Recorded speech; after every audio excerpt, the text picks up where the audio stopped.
Olá, alunos dos terceiros anos, né? Turma 1, turma 2 noturno e a turma do diurno da Unifatesc. Tudo bem com vocês? Bom, vamos começar o nosso segundo bimestre. E para início do segundo bimestre, a gente tem na marcação, né, seguindo a parte especial do Código Penal, os crimes contra a honra. Então é muito interessante porque a partir do artigo 138, 139 e 140 do Código Penal, portanto, respectivamente, né, o 138, que é o tipo da calúnia, a difamação do 139 e a injúria do 140, nós temos as modalidades a partir delas, constituídos delas. O interessante é que o rito dos crimes contra a honra, ele tende a ser especial, não é? Porque como se trata de um valor subjetivo, e muitas vezes a agressão contra a honra na forma de uma injúria, ou na forma de uma difamação, ela pode ocorrer em meio a uma discussão, em meio a um bate-boca, às vezes até em meio a um debate, no qual o sujeito ativo do crime possa ter a oportunidade de, ao invés de alegar, provar os fatos que alega, primeiro aventar os fatos que possam parecer desabonadores à honra da pessoa atingida ou das pessoas, mas depois ele pode ter a oportunidade processual de provar os fatos, né? Oferecendo uma exceção, no caso, uma exceção à verdade. Outro ponto interessante nos crimes contra a honra, especialmente quando se fala da difamação e quando se fala da injúria, é que se permite a retratação, não é? Você tem a retratação e a explicação dentro de possibilidades processuais que só são permitidas em virtude do delito ser o quê? De ação privada, em que você tem naturalmente a situação de querelado e querelante, ou querelados e querelantes, com aquelas possibilidades, entre outras, de perdão, não é? Que já estavam expressas na parte geral do Código Penal, no qual o perdão a um dos ofendidos se aproveita aos demais, o perdão àquele que ofende só vai ter repercussão se houver, naturalmente, a aceitação do perdão por parte daquele que foi ofendido e daquele que ofendeu, se aceitar o perdão, naturalmente, de quem se sentiu ofendido e o perdoou. Então você tem situações particularidades muito interessantes em relação à retratação, que basicamente formulam um quadro de arrependimento posterior. E é interessante também porque como são crimes, especialmente no plano do real, eles são delitos que ocorrem da boca para fora, o momento entre a execução e a consumação é um átimo, não é?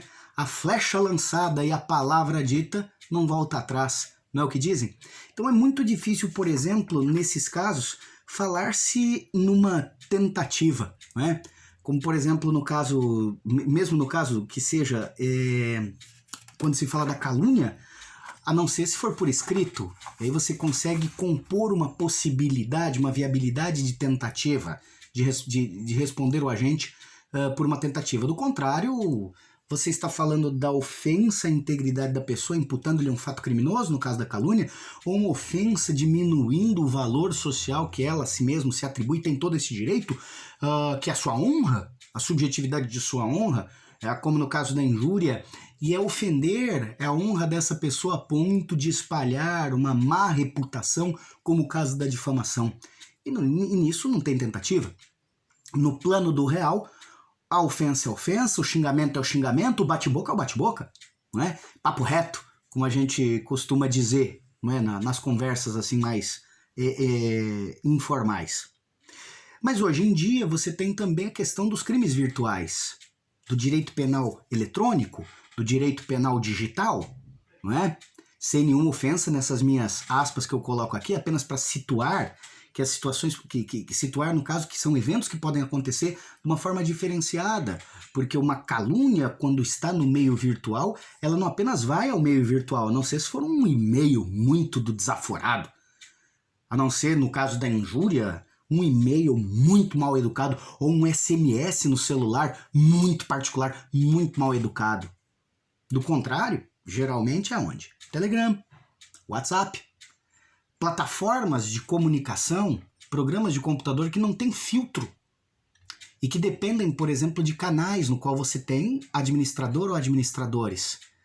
e situações em que podem acontecer de tantos grupos que a pessoa tem, o sujeito tem, né? Vai lá, às vezes você não está acompanhando as conversas, está lá acontecendo um maior bate-boca, um bafafá desgraçado, e de repente ali uma troca de ofensas absurda, ou ofensas absurdas, não troca, e do nada, algumas pessoas aderindo a quem ofendeu vão lá e dão risada, kkk, rs, rs, rs, rs, vocês sabem muito bem do que eu estou falando.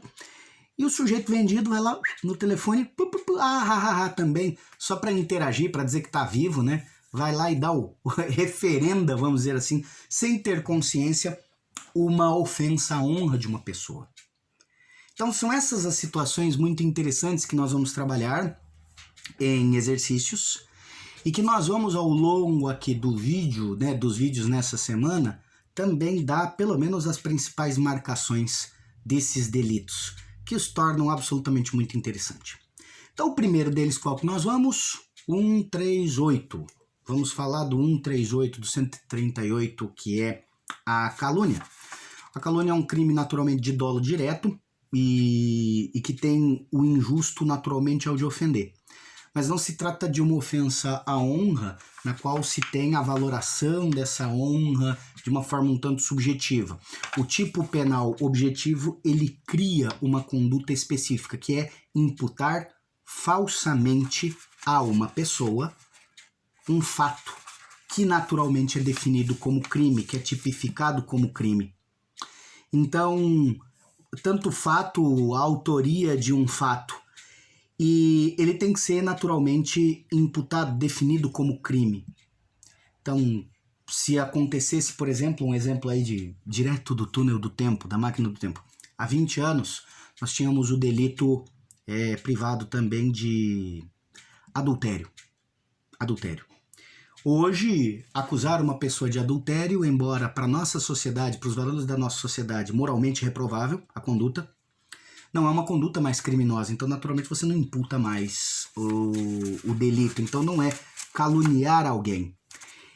É importante, ou não é tão importante que a calúnia ocorra, isso é um detalhe muito bom, que a calúnia ocorra na presença do ofendido. Então aquele que calunia, o sujeito ativo, ele pode estar numa conversa com outras pessoas, ou num grupo de WhatsApp, ou numa postagem de rede social, de Facebook, ou Instagram, né, numa live de Instagram, alguma coisa, em que a pessoa não esteja inscrita nem presente, que no plano real também não esteja presente para ouvir a calúnia. Mas basta que haja o testemunho da calúnia, que haja esse dolo, que a pessoa conheça aquele que foi caluniado, que foi imputado fato criminoso. A partir do momento em que ele conhece, recebe essa imputação falsa de um crime falso, de uma conduta criminosa falsa, está consumado o delito.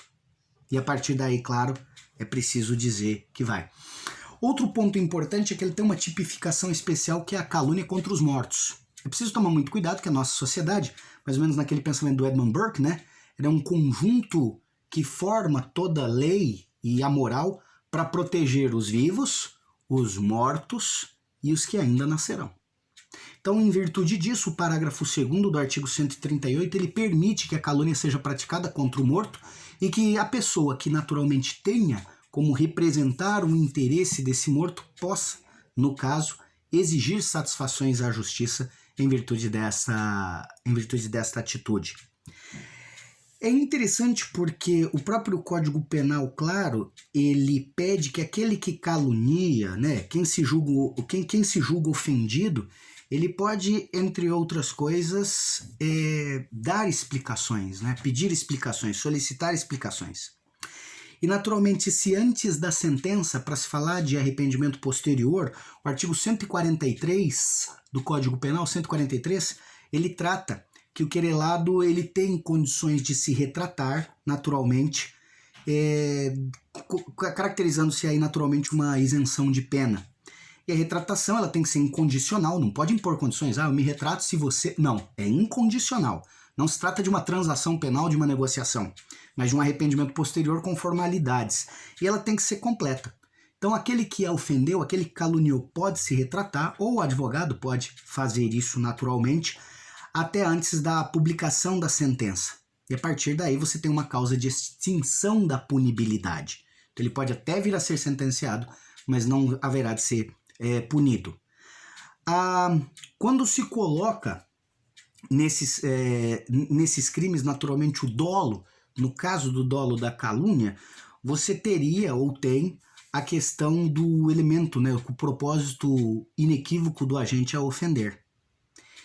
E as penas são de 6 meses a 2 anos, além de multa, claro, e naturalmente aumenta-se 1/3 a partir do artigo 141, você tem uma causa de aumento de pena se a calúnia for praticada contra chefe de governo estrangeiro ou contra, no caso, o chefe de Estado e chefe de governo brasileiro, o presidente da República, em razão de suas funções.